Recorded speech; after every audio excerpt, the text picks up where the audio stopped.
ദൈവത്തിന് മഹത്വം ഉണ്ടാകട്ടെ.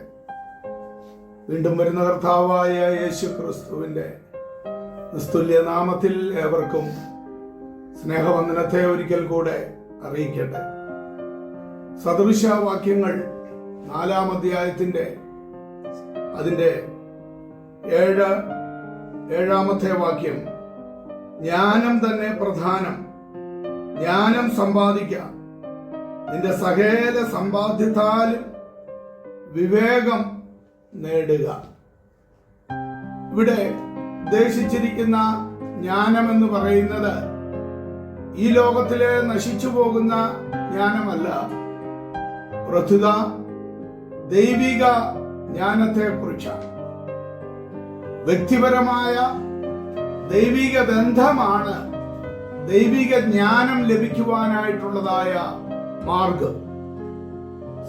സദൃശവാക്യങ്ങൾ 8:13 യഹോവ ഭക്തി ദോഷത്തെ വെറുക്കുന്നതാണ്, ഡംഭം, അഹങ്കാരം, ദുർമാർഗം, വക്രതയുള്ള വായ് ഇതിനെയൊക്കെയും വെറുക്കുന്നതാണ് എന്നതാണ് അവിടെ നമുക്ക് കാണുവാൻ കഴിയുന്നത്. ഇവിടെ അതിനെ അഥവാ ദൈവിക ജ്ഞാനത്തെ ഉയർത്തുക, അത് നിന്നെ ഉയർത്തും.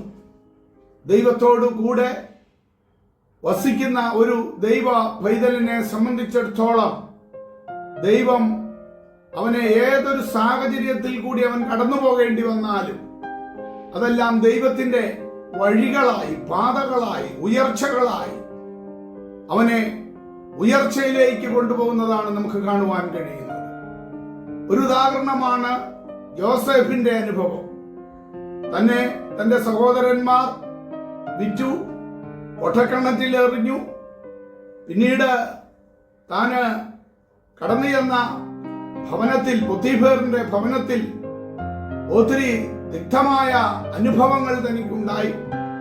ചെയ്യാത്ത കുറ്റം ആരോപിക്കപ്പെട്ട് താന് തടവറയിൽ കഴിയേണ്ടി വന്നു. അവിടെ അങ്ങനെ കിടക്കുമ്പോൾ രണ്ടുപേരെ താന് പരിചയപ്പെടുകയും പ്രത്യേകിച്ച് രാജാവിന്റെ പാനപാത്രവാഹകനോട് തന്റെ നിരപരാധിത്വം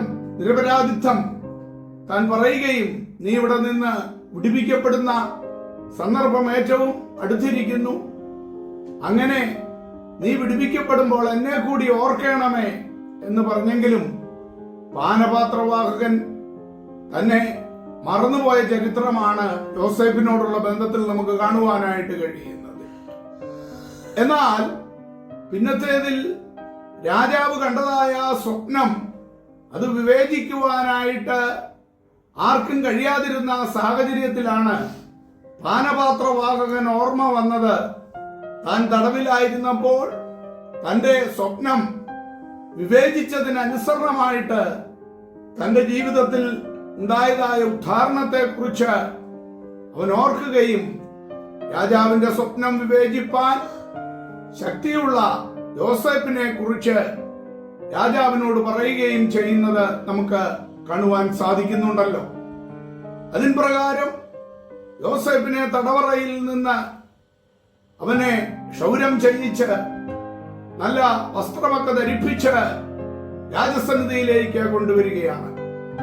ഇന്നത്തേതിൽ നമുക്ക് മനസ്സിലാക്കുവാൻ കഴിയുന്നത്, രാജാവ് തന്റെ മുദ്രമോതിരം ഊരി അവന്റെ വിരലിൽ ഇടുകയും രാജാവ് കയറുന്ന 2ാമത്തെ രഥത്തിൽ അവനെ കയറ്റി നല്ല നേർമയുള്ള വസ്ത്രങ്ങൾ ധരിപ്പിച്ച് ഒരു സ്വർണ്ണ സരപ്പളിയും അവന്റെ കഴുത്തിൽ ഇടിവിച്ച് അവന്റെ മുമ്പിൽ വിളിച്ചു പറയിപ്പിച്ചു അവനെ മാനിക്കേണ്ടുന്നതായ വിധങ്ങളെ കുറിച്ച്.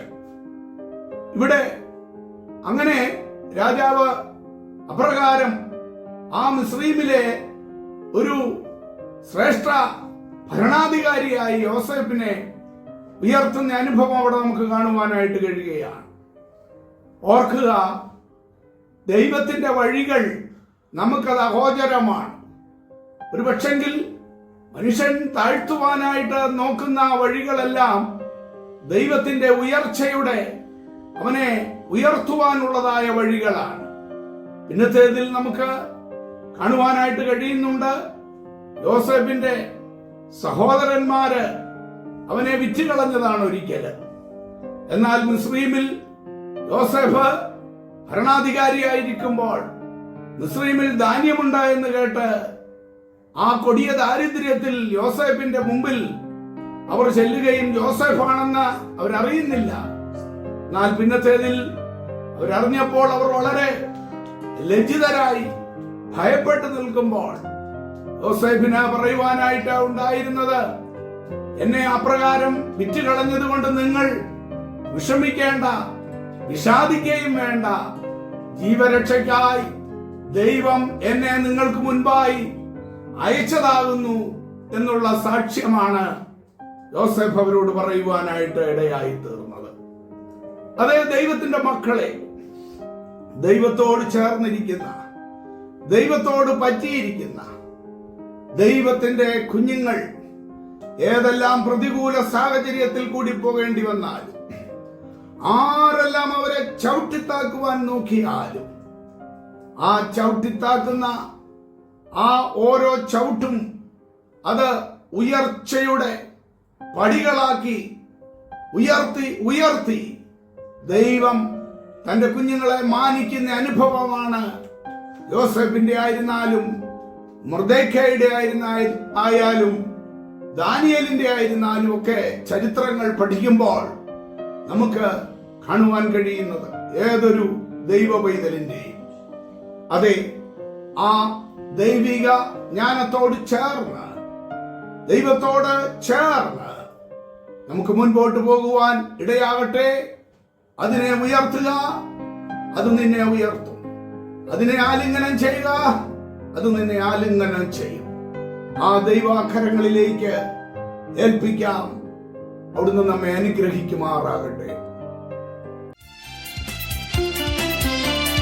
എഴുന്നള്ളുന്നേശു രാജാവായി, കർത്താവായി ഭരണം ചെയ്തിടുവാൻ, ദൈവരാജ്യം നമ്മിൽ സ്ഥാപിതമാക്കാൻ, സാത്താന്യ ശക്തിയെ തകർത്തിടുവാൻ.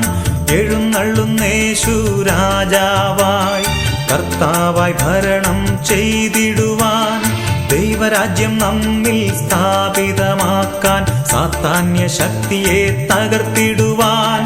യേശുവേ വന്നു വാഴണമേ, ഇനി ഞാനല്ല എന്നിൽ നീയല്ലോ.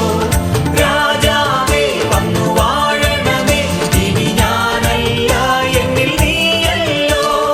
യേശുവേ വന്നു വാഴണമേ, ഇനി ഞാനല്ല എന്നിൽ നീയല്ലോ. രാജാവേ വന്നു വാഴണമേ, ഇനി ഞാനല്ല എന്നിൽ നീയല്ലോ.